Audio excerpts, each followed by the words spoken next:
Hello and welcome to this gameplay video from the upcoming online RPG Book of Travels.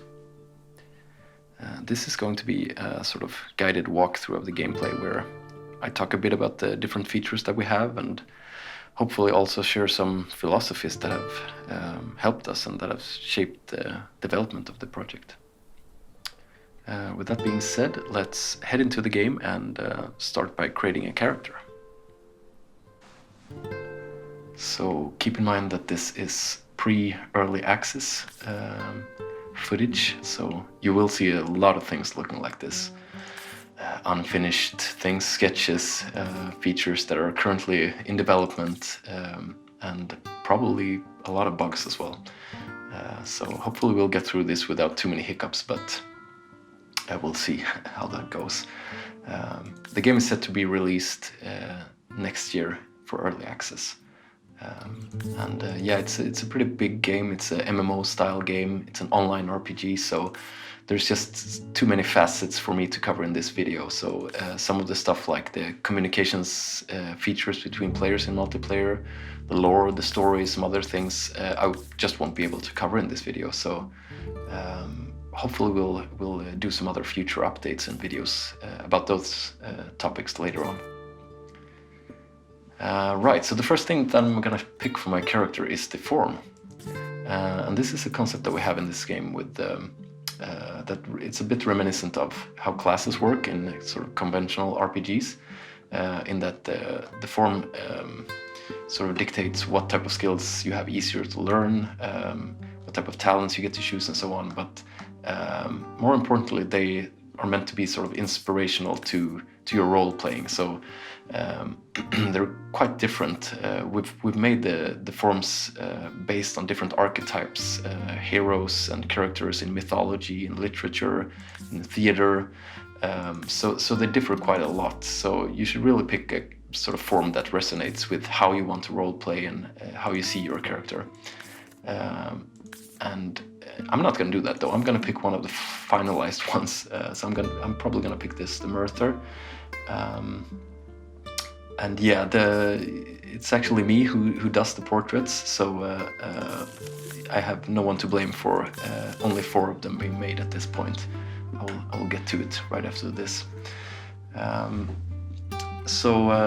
Each form has an origin and a wind affinity, and the wind affinity I will talk more about when we come to the skills tab.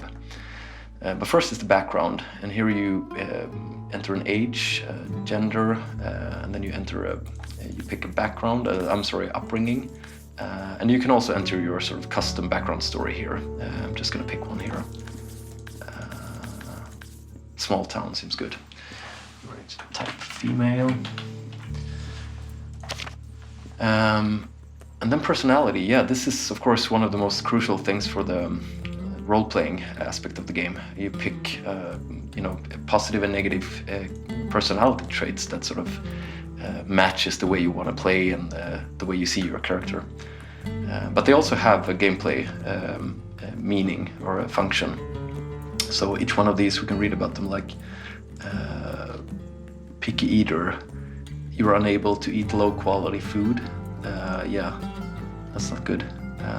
Your emote icons are smaller than others because you're shy. Some of them are hilarious actually, but I'm not going to go through all of them. I'm just going to pick romantic and optimistic. That seems like me. And maybe disoriented. Let's see what then.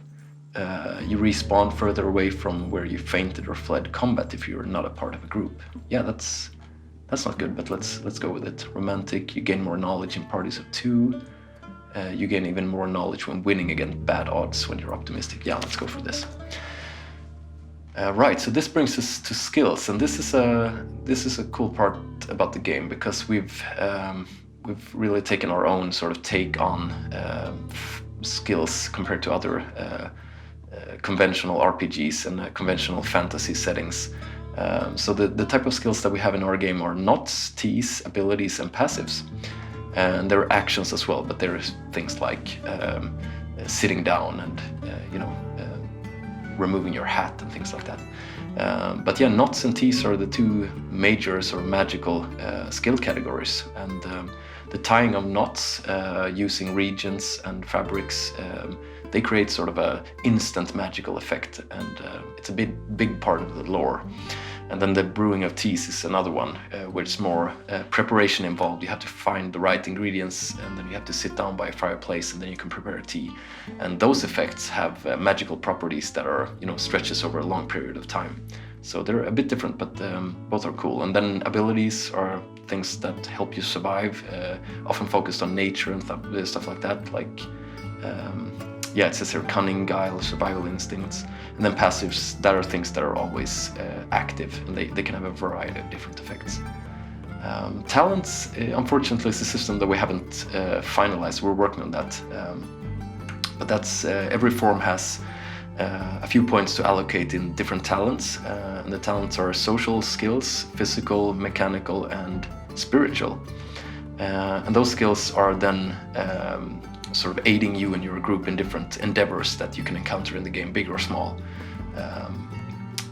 But they're not implemented currently here, so I'm gonna pick my starting skills. And for this we have create wind cover, that seems good. Hide in water, assemble fireplace, yeah. And it's because I have a sort of a wind affinity, and the wind affinity is that it's another piece of the lore. I'm not going to go too deep into it, but it's basically each form is tied to one of the 4 capital winds, and I'm tied to the eastern, I believe, and that makes it easier for me to learn things that has to do with nature, like hiding in water, assembling fireplace, and creating a wind cover. So a lot of abilities, but I believe that this one is also not... Yeah, this is a magical thing. I'll skip that one. And for the appearance, I get to choose my eye color. And as you can see here, we have a bit of a different naming than normal colors. So we call black, for example, we call char. And I'll pick this one, to pale umber. Hey. And then you get to choose a voice. Hey. I'm gonna go with this one. And you can enter your additional appearance here if you have any. Now it comes to the equipment part. And here I actually get to roll my starting equipment. So it rolls both your equipment my equipment that I'm wearing, and also what I have in my backpack when I begin the journey. So I can re-roll this how many times I want, and I can store the results and recall the latest stored roll if I want to. I'm just gonna grab something that is this seems like me. This is good. Cane. Weak walking stick. Yeah, that's perfect. Let's go with this. And here I get to choose the name, and that's the last part of the character creation. And because of the aspect of immersion, we've decided to, have the names being rolled instead of picked, because we want the world to feel coherent, and we don't want to moderate who picks names that sort of break that convention. So I'm just gonna pick a name that I like here. Yeah, this seems good. Right. You can also enter your nickname here, of course, if you care to. But let's finish this up and head into the game.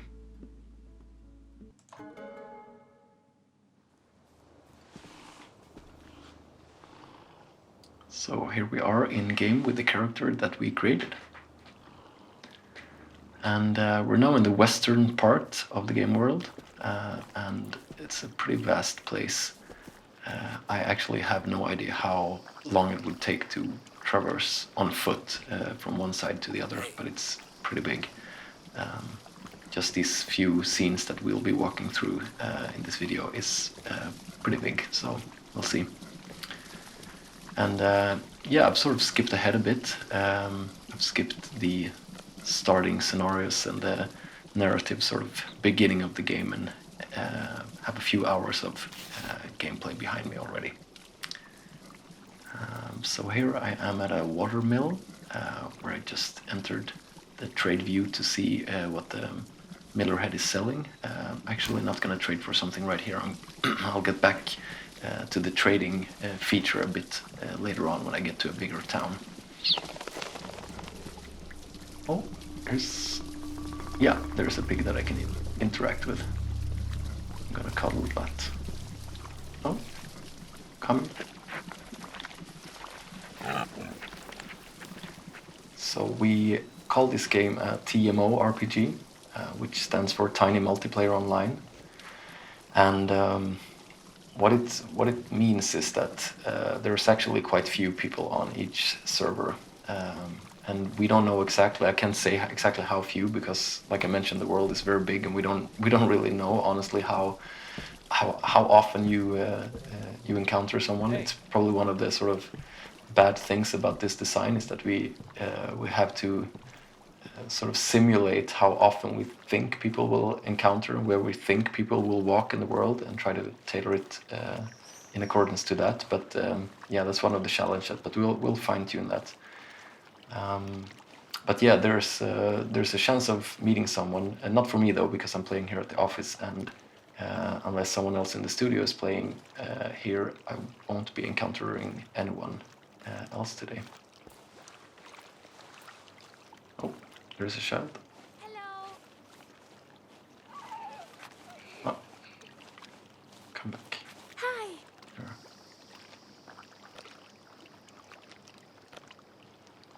Here.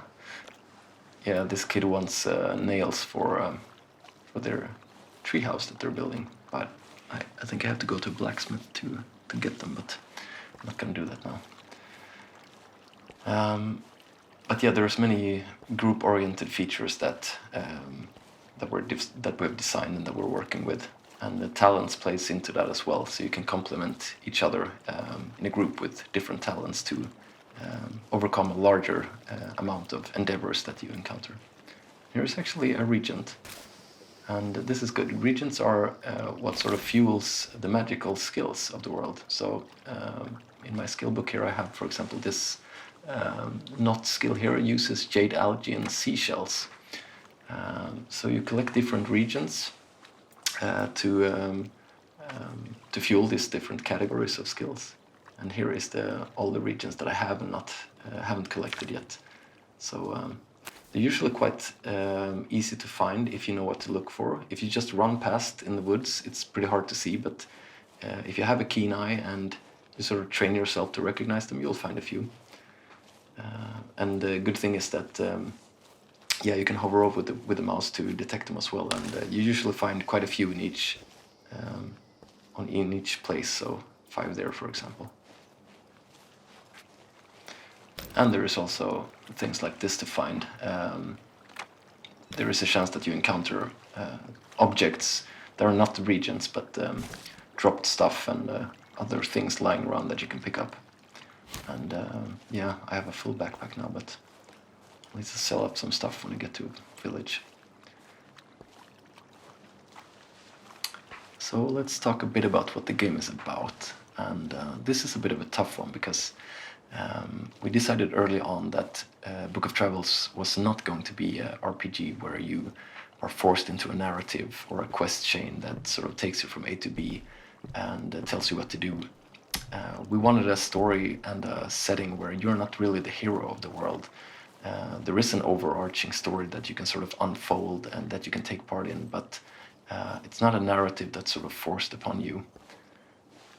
So we want the characters that you create to be what's driving the adventure forward. So a lot of it comes down to the way you want to role play and the way you want to sort of set goals for your character. Because if you want to be a character that focus on trading and crafting and gathering, then there's a world to explore just with that. But if you're an adventurous type and you want to seek out all the corners of the world, then there are dangerous places you need to be ready for, and you need to gather skills and abilities that will protect you.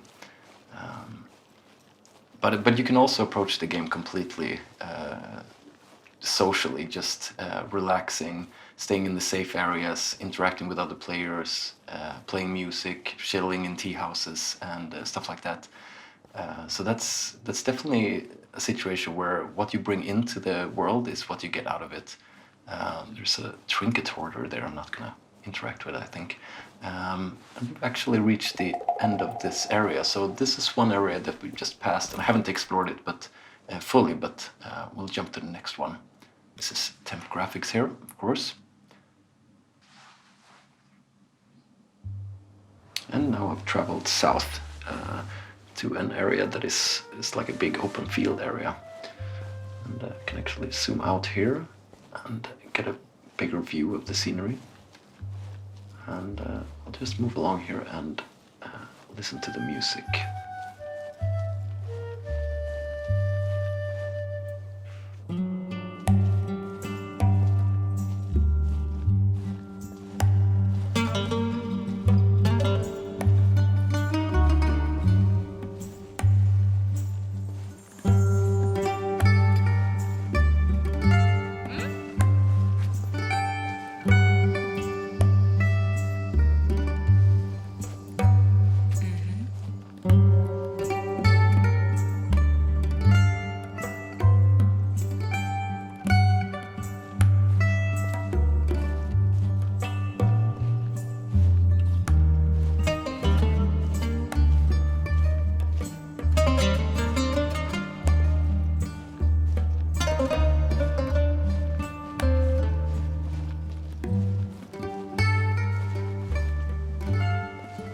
Oh, yeah. It's supposed to be quite safe to travel the main road. These are a couple of bandits, I think gang members. I have a weapon equipped, but I'm not ready to engage in combat with these guys. Actually, let's see if I can talk with them. Yeah, that's one of the core things about the world is that the main road is very well guarded and it's considered very safe. So if I travel along the main road in these sort of urban-esque areas, then they'll be pretty safe. I'm just gonna run away a bit, I think. But I think these guys can be provoked to fight, but I'm not gonna do that. I'm actually gonna use a knot skill, a knot magic that I have to transform into an animal, because I want to explore a bit off-road, and this is a great skill if you need to traverse sort of open areas a bit more quickly. But yeah, there are a few permanent NPCs and places in the world that sort of always behaves the same way, but most of the world is random. So it's a fairly complex system that we built that allows everything to change depending on any number of factors like day and night and tons of different conditions. So it's just it's very complex and very different each time you walk through an area. And it's also horrible to record a video, I can tell you, because you never know what you're gonna see. So that's another. Yeah, here is when you do a human action in animal form, you actually transform back. So I can stay in animal shape for quite a long time, but as soon as I do something only a human would do, then it breaks the spell. So picking up regents I can't really do and keep the spell going. But that's okay, I'm just gonna explore a bit more here. Regents is also one of the features that we have reworked quite a bit, because now it actually just fix it. Actually, you need to find the proper ingredients to create to tie a magical knot or brew a magical tea. And it used to be a lot more simple, like you needed any flower or any regent you picked up. Oh, here's the fireplace. Allowed you to. It was the same sort of currency, so you could just stack up. Any flower would give a certain amount. And you use them for all the skills, but here is actually an endeavor, and this is cool. This is the first endeavor we encounter, and some regions I think are a bit rare. Yeah, Whispering Orchid, and the endeavors are. Actually, I can pray here. This is a mystical endeavor, and I have I think just one point in mystical now, so we'll see if something happens. I think there's a chance that nothing happens. And I just think nothing happened. Yeah, you can sort of pray at these places, and depending on your talent in spiritual, you'll get different results. There's also a chance involved. So if you're in a group and one person has a stronger sort of spiritual side, then that will render a better effect. Might be a bug though that nothing happened. I'm not sure. But yeah, regions like this one. Now every region my life, yeah. Every region is unique, so I need to pick up something to eat before I'm gonna fall down, I think. There is a survival aspect of the game as well, and I think I actually need to start paying attention to it because my energy is quite low. So I'm actually gonna try to fish, but I want to find another place first. I can't cross here. This water is too deep, but I will actually use the fold skill, which allows me to sort of instantly teleport to another place within the range. And I have the regions for it, so I can probably use it to get to the other side. So we took the decision that you need to find the proper regions for each skill. So now you need to know exactly what the type of skills that you carry, what regions are needed to create those magical knots or teas. And it's quite cool because when you travel the world, you sort of get to understand that where different flowers grow and where to find the proper ingredients. So you get to sort of master the environments that they thrive in and to find them more easily. And as you've noticed, my energy is getting quite low, so I'll just use this time to fish here. And fishing is an ability, so it doesn't work off regions, it works off a condition, like it needs to be close to water or at cooldown. You can actually see my energy is getting very low. And the other bar there is the stamina bar, and the card bit next to it is an effect card that sort of tells you what you're being affected by. It can be positive and negative things. Let's see what I'm gonna catch. Yeah, nice. Rotten fish. Yeah, you know it's good when you pull up a fish from the river and it's rotten already. That's a lush world. But yeah, the survival thing is an important feature. It's not like the major aspect of the game, but you need to keep track of different conditions. Like we separate being tired from being hungry, or your clothes being wet from walking in water, things like that.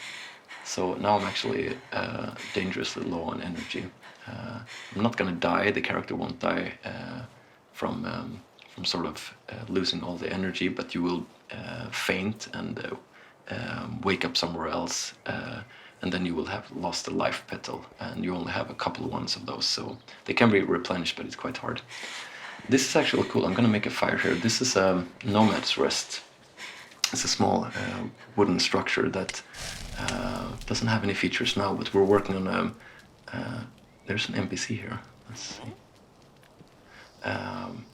It's going to be the place where you can sort of write your story. You can update your background story, your character text and all that stuff in Nomad's Rest. And hopefully in the future we'll also have some sort of home knot where you can tie a knot at the Nomad's Rest, and then you can return to it using a skill. Just going to eat this rotten fish, see what that gives me. Yeah, it actually boosts the energy a bit. And that's another effect card. I'm close to a fire. And now I'm actually gonna brew a tea. And I have a couple of ones that I've collected already. You can usually buy them at tea houses or find them in randomly. But I only think I have one that I have the regions for. It's this one, the Bedimming Brew. So teas require quite a lot of preparations. First, you need to acquire the skill. That's something I can talk a bit about because it's not something that happens upon leveling up. It's something that you need to acquire from a source. Like you'll learn the fishing skill from a fisherman probably, or you'll learn the teas, the different brews in a tea house. Now I'm actually getting the effect of the Bedimming Brew, and that creates some sort of blur that makes me harder to detect by sort of animals and spirits and dangers. I can put out the fire, but I'm not going to. And having that non-linear skill progression, if you wish, that also ties into the way you sort of approach the game, because if you just walk around in the urban environments, you'll find skills that are suited to be in those urban environments. But if you're encountering enemies and adventuring and doing dangerous things, then you will get skills that sort of confirm that way of playing as well. So the way you set your goals and the way you choose to play actually sets up a chain reaction that will allow you to get better at what you're doing. Oh, just found something here, and this is I've reached the end of, or one of the ends of this area that I'm in. So now I can travel further south, or southeast actually, to the city of Crossings.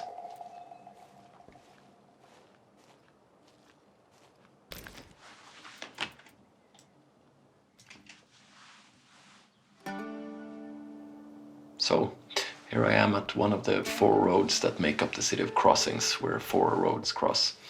And it doesn't have any river. There's no water running through this town, so it prides itself on having a railroad station.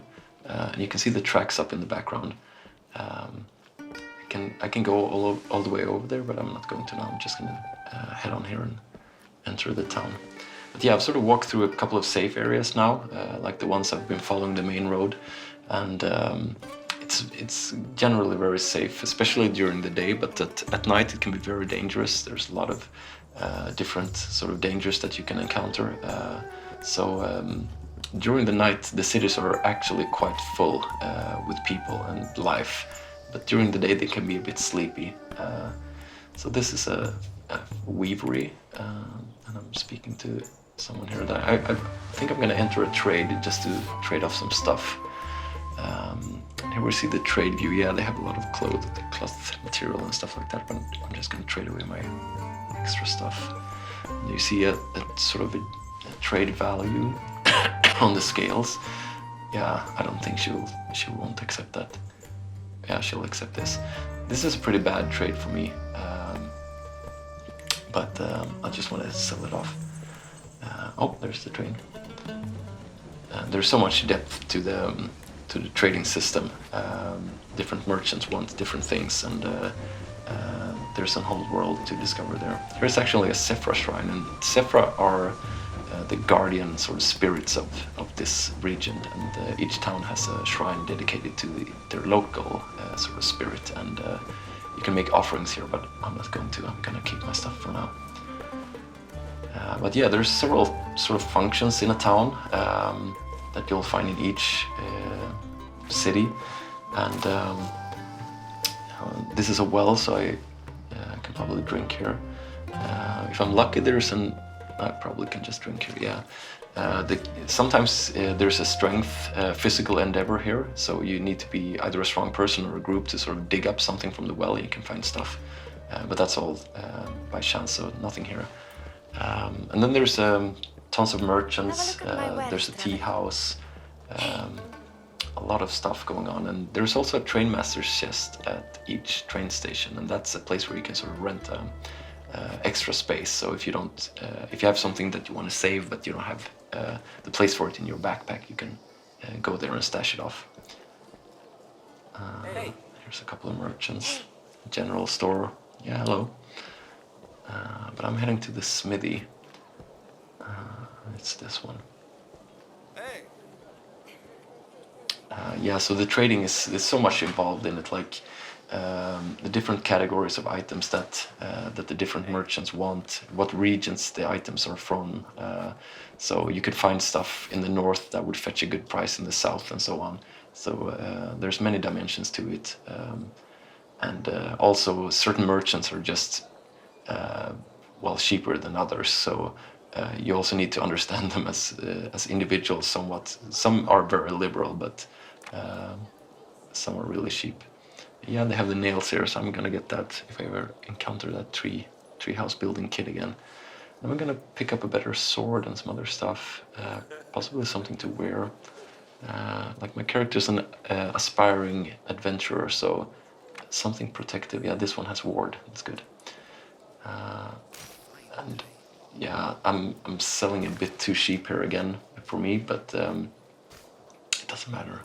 Now I get something to wear. So if you want to deep dive into the trading, there's tons of stuff to discover there. You can probably become quite a better trader than I I am currently quite fast. There's different skills also to that will give you tells on the different merchants, like what they prefer and so on. So you can, if you want, you can sort of hone in on that as well. And here's the tea house now. And the tea house is yet another town function that that you'll find a lot about. They have different foods you can buy, and they have also have free tea that you can drink, that you can replenish your energy or your life. And this is a good place to sort of meet up with other players. You can spend some time here. There's many things that can happen in the tea house. This is actually quite fair trade. Actually, I think I'm gonna head in here and get something to eat because my energy is low again. So yeah, it's an important function. There's also supposed to be, maybe we haven't added it, but there's supposed to be some sort of gift case that you can give stuff to the house in return for using their services. So I'm actually going to start to head out and wrap this up. And unfortunately, there hasn't been time to show or talk about all the stuff that I want to bring up. There's many facets to the game that has just not been even mentioned. Like I mentioned Ward, which is one of the 4 statistics of item stats that you can have, and they are very crucial to how combat works. So hopefully we can bring some more videos like this where I continue to speak about and break down some of the features that we haven't talked about. Like multiplayer is another thing. Would be great to showcase. The communications feature between players is pretty unique, and you can see it as an empty frame in the lower left corner. But that's for another day. And now that we've sort of looked at this village, I think I'm actually gonna log in with one of the characters that are a bit further ahead down south, because that's the area that we're currently working on, and it's the sort of major city of Casa, and it's not nearly as finished as these areas that I've shown now, but it's what we're currently working on, so maybe it's nice to show. I actually think that a lot of people at the studio won't appreciate me showing it in this state that it's in now, but that doesn't matter. It can be nice to see anyway, but just keep that in mind, that it's pretty early and far from how we want it to look.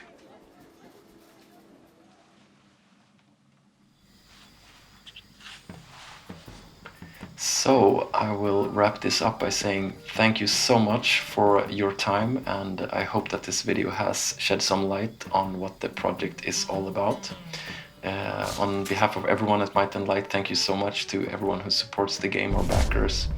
And if you want to see more stuff from Book of Travels, then feel free to reach out to us, because we will be bringing more videos like this in the future. And with that, I'll sign off and let the music and the unfinished city of Casa speak for itself. Stay safe. Goodbye.